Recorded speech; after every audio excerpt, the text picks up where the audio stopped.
Okay, welcome to Rhino Ramps International, episode 41, I think this is. Wow.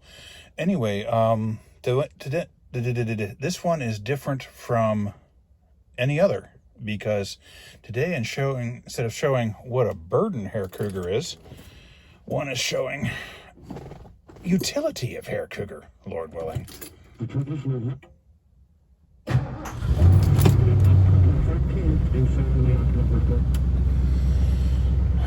My former pastor emeritus of my church in Massachusetts needs a ride to the airport from St. Cloud. And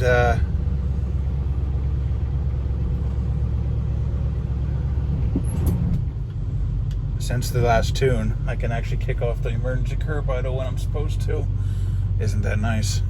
Wow. Yeah. I don't think the Empire had Wookiees in mind when they designed her, Chewie. Okay, so here we go. Up to St. Cloud. And then to the airport. And then back all the way. Yeah, I'm amazed too. Okay, we're here at the gas station. And if I did the math right, we're getting 16 miles to the gallon, which is not bad. And of course, by not bad, I mean not bad for Herr Cougar. And I added some oil. Amazingly enough, no runs, no drips, no errors. I heard a joke at MSB not too long ago. What's the best thing to ever come out of Iowa?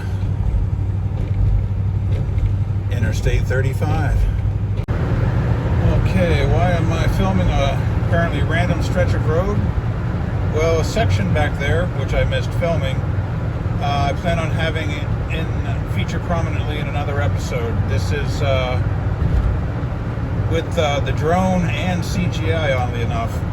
But I was too slow to film it, so I don't know why I added this bit. There was arguably Minnesota's largest parrot.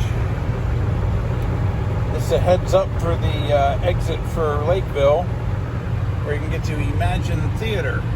Why is that significant? Because they have Addams Family Pinball. Okay, here we are in the Twin Cities in all its glory.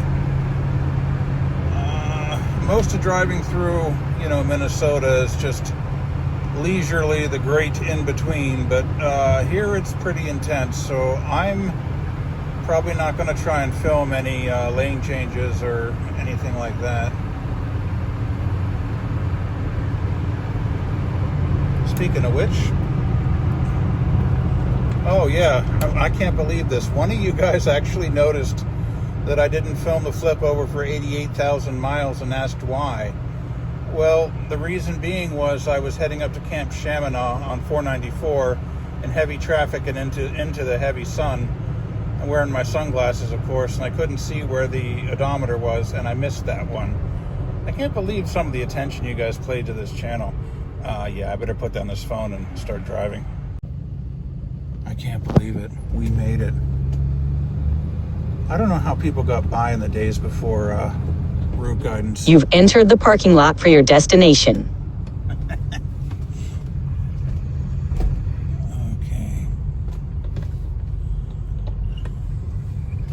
Huh. Good thing I got quarters, eh? I can't believe it. We made it.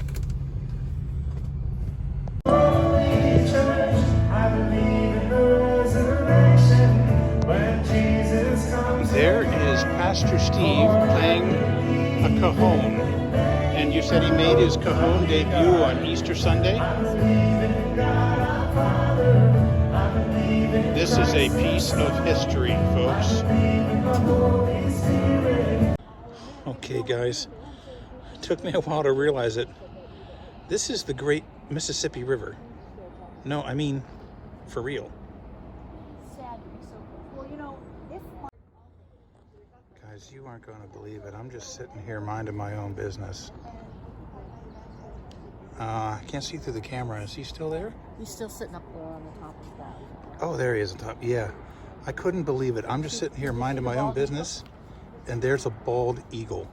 Up on top of that.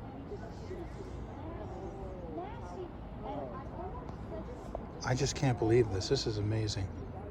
Had plenty of fun, but time flies when we're being blessed and being built up in the Lord. And we've had so much of that too. Praise God for that.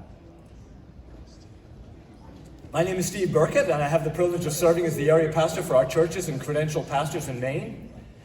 And my wife Donna and I have just been so very grateful for all of you, not only here gathered, but all the folks that we've come to know throughout the decades. We've had the opportunity of being a part of the conference for the last 41 years now. And by God's grace and your encouragement, I've had the opportunity, at least Donna hasn't been able to come every time, but for the 38 of the last 39 years, I had the joy of being with you for annual meetings and annual gatherings. In 1985, however, our oldest son decided to be born that week, and for some reason or another, Donna didn't want me to come. But it's just been a joy to be with you and serve alongside you all through these years. No tongue can bid me thence depart. When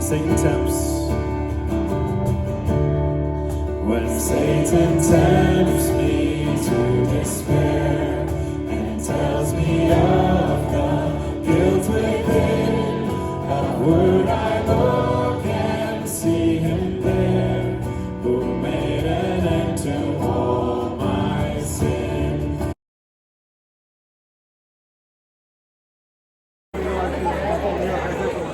Oh yeah, what part? Oh yeah, yeah. My grandparents lived in Mayville, so I was down in that area all the time.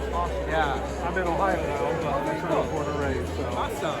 Appreciate your message. Thank you. All right, thank wonderful job, brother. Thank you. So proud of you. Thank you so much.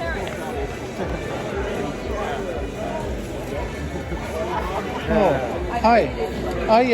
I was just thinking how fortuitous your last name is, because, you know, every weekend will be a long weekend. That's right.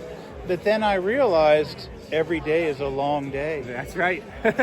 In our house. Rhino Ramps International, episode 41. Okay, so here we are, Pastor Steve. What do you think of Herr Cougar? Herr Cougars, I've heard so much about her, and now we get to sit in it. That's great. Thank you, John, for coming to get us here. Oh, absolutely. Conference. Absolutely. Yeah. Super, super. It's bigger than I thought it was. Yeah. I've seen other Cougars not as big.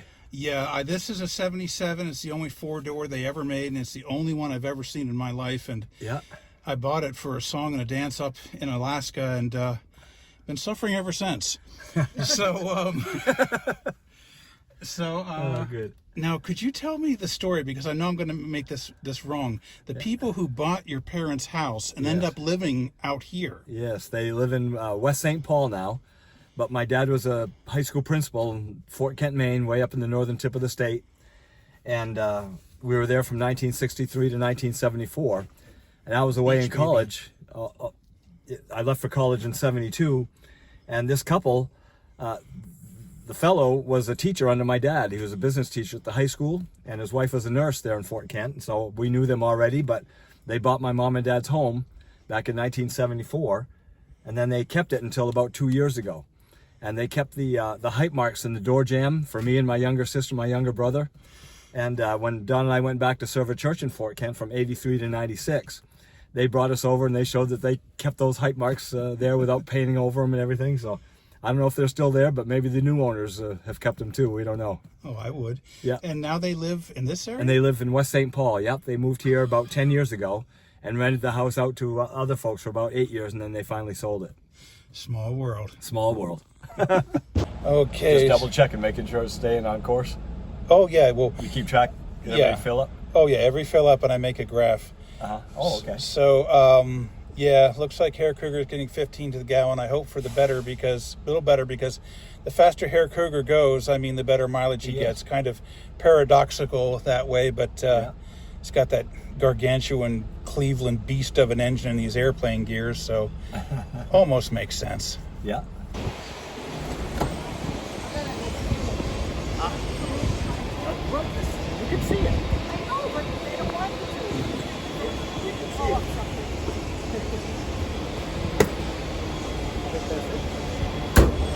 Okay, guys, you all set? Thank you, John, very much.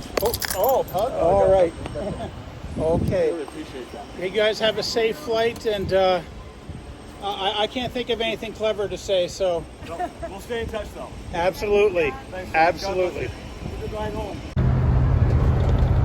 Huh. Looks like I missed another one.